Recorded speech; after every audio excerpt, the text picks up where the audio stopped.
While others missed the moment, these leaders saw the signal and made the bet. In this episode, Alex Weiss, the CFO of the Aspen Group, tells us about a bet that Aspen Dental made to help small independent businesses grow their revenue and remove administrative burdens. Welcome to This Way Forward with Charlie Newark-French. My guest today is Alex Weiss. Alex is the CFO at the Aspen Group. The Aspen Group has 5 brands operating in the private healthcare space. We'll learn more about that today. Alex, thank you for joining us today. Thank you, Charlie. I think you know the format here. We're going to have about a 10 to 15 minute discussion, all centered around one strategic bet you made. If you're up for it, give us a little bit of a framing here. What's the bet you made that you'd like to talk about today? Absolutely. So I'm going to talk about the bet that the Aspen Group, and most specifically the largest brand within the Aspen Group, which is Aspen Dental, made in 1998 when Bob Fontana started the business.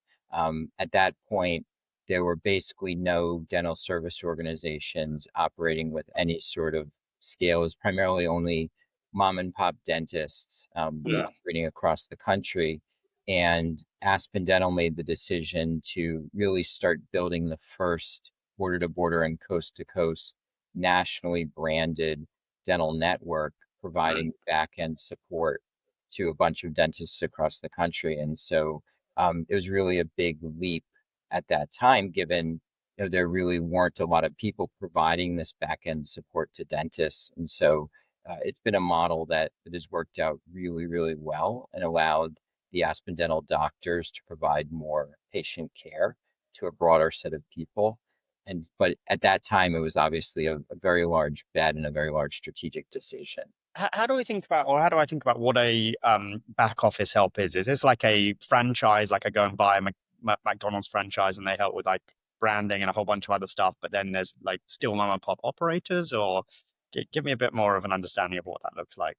Absolutely. The way to think about it is if you're a dentist, you've gone through dental school Yes. and you're really good at treating patients, right? That's what you've been trained on, but Yeah. you haven't been trained on a lot of the other skills that go into running a business. So if you think about finding the real estate, doing the marketing, doing all of the back end accounting and billing, working with supply chain and procurement to buy the supplies or get the crown and bridge to your patient after the lab works with it. So there are all these back end items, including working with insurance and getting the billing complete, that just you're not trained to do, you're not used to doing.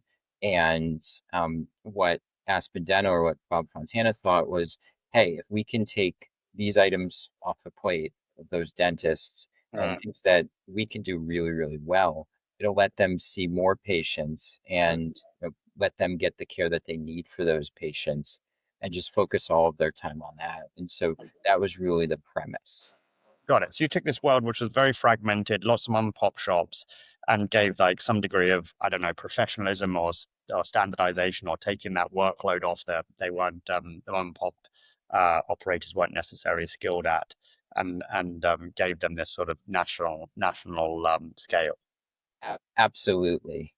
So I guess it's a classic question I like to ask on this podcast, but why was that non-obvious? Why weren't other people doing it? Why was it such a fragmented thing? Like the US has a lot of fragmented industries, but also has a lot of like consolidated industries. So what was going on, and what did the Aspen Group or Aspen Dental in this specific instance see differently? Yeah, so I think I would really say it's a couple reasons, Charlie. So the first I think would be that it's not easy to do well, right? So in order to convince a dentist that it makes sense to Yeah. work with somebody, you need to be really, really good at what you do.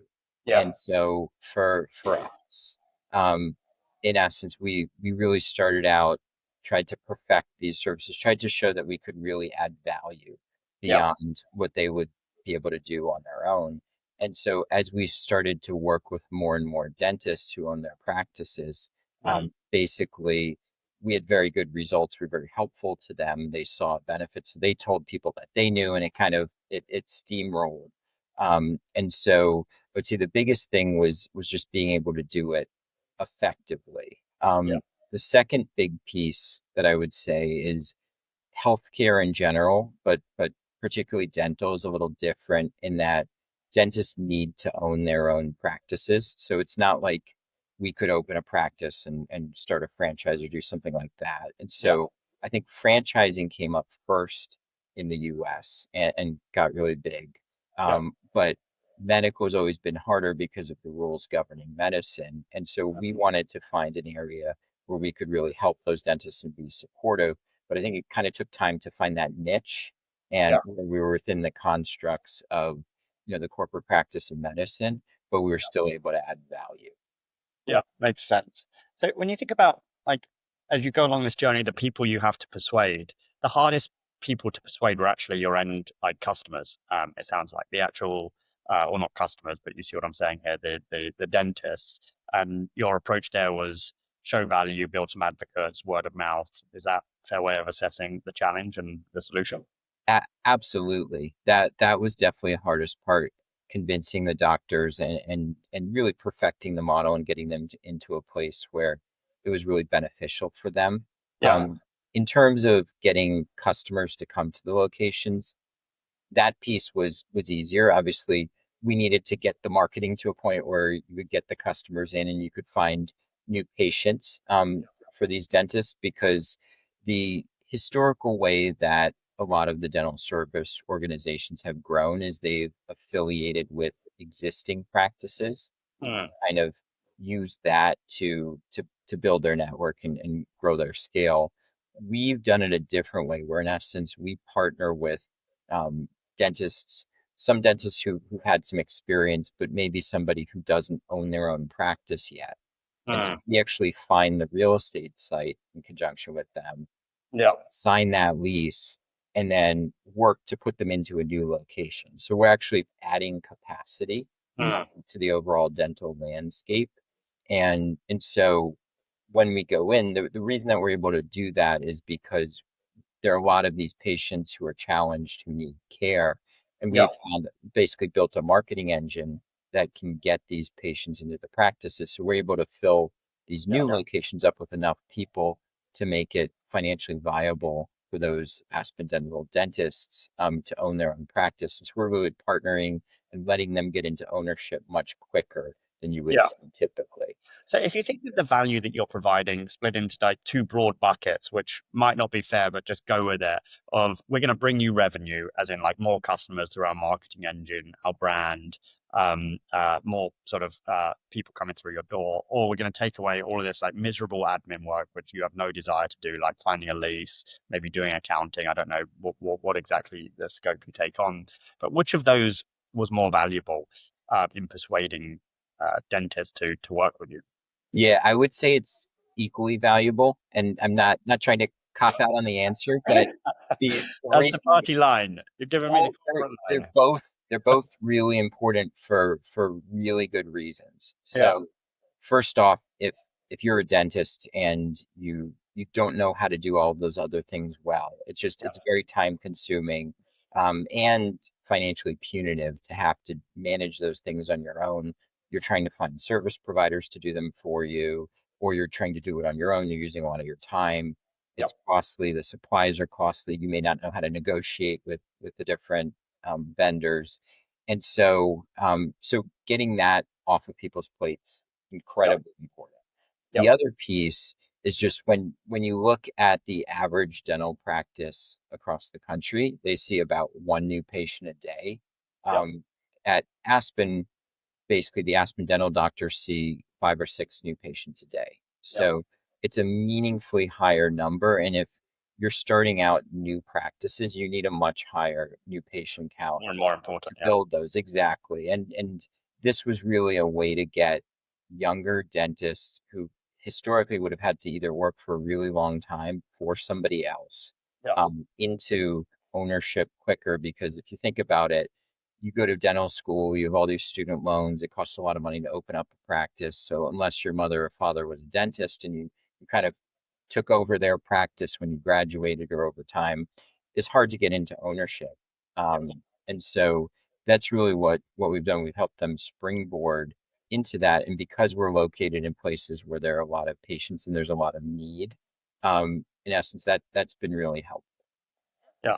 Okay, Alex, the last question I've got for you was, were there any points along the journey where you just thought, actually, we're not doing this right, or were there any roadblocks? So it sounds like one of the roadblocks you said earlier is that dentists have to own their own practices. I don't fully understand the rules behind that, but I conceptually get it. You got past that one, but tell me about some roadblocks where you're like, actually, we're a moment of doubt. Yeah, well, I would say two key roadblocks come to Yeah, mind. yeah, So I joined the business a little over 8 years ago in 2017. And yep, shortly after I joined the business, Bob had helped grow Aspen Dental nicely. It was about 600 locations, um, and about $1 billion of revenue, give or take. So the business had grown. It's an incredibly high performing business.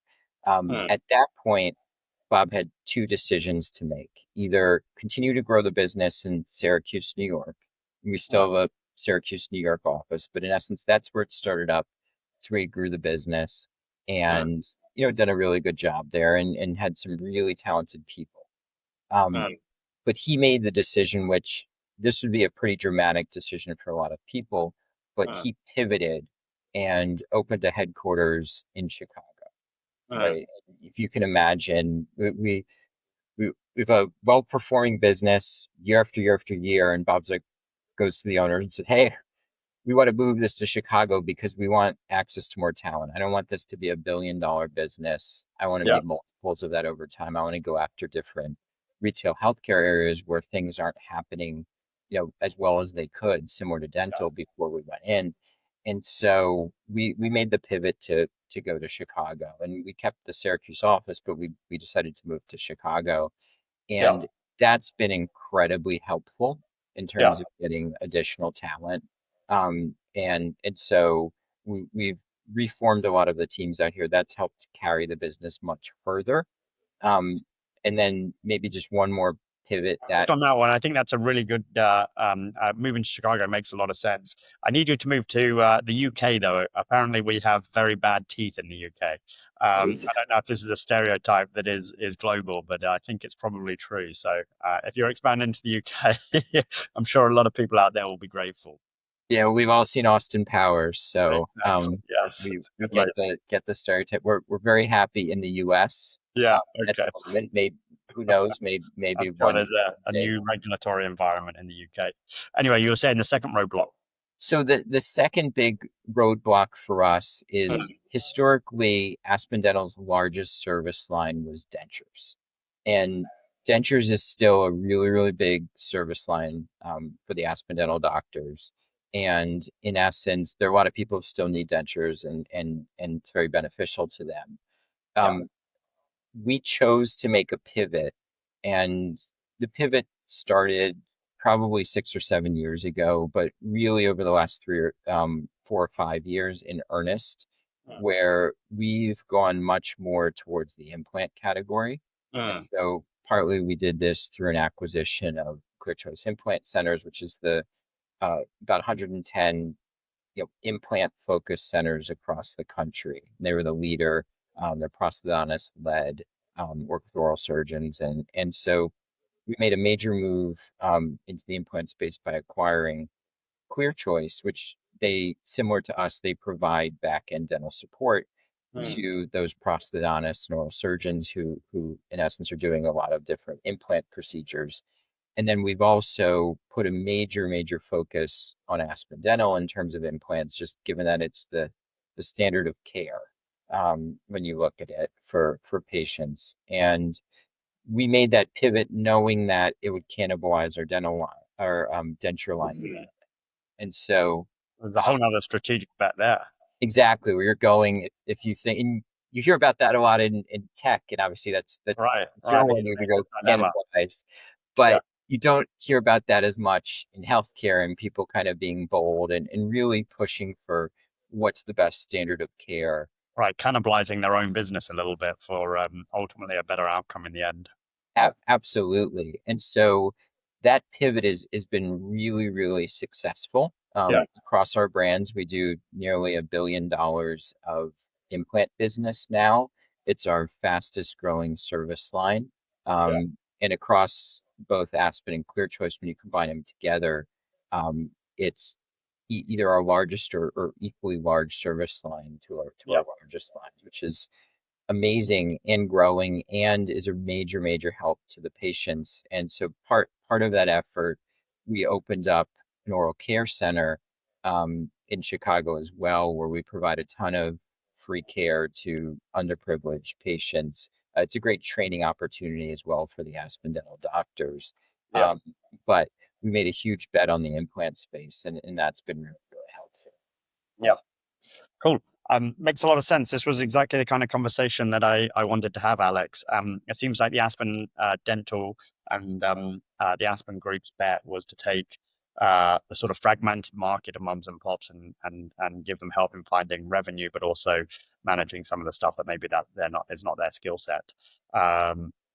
Very interesting, and thank you for the time here today, Alex. Absolutely, and I think you captured it nicely. And then what's really interesting for us is that we have smaller brands in Yes. urgent care, in vet, and in medical aesthetics. And so we really think over time we can do what Aspen Dental's been able to do within dental for Yep. those other categories and help retail health. That's awesome. Well, good luck with it. We'll check in, maybe do another one in a year's time. Thank you, Alex. Absolutely. Thank you, Charlie. Take care.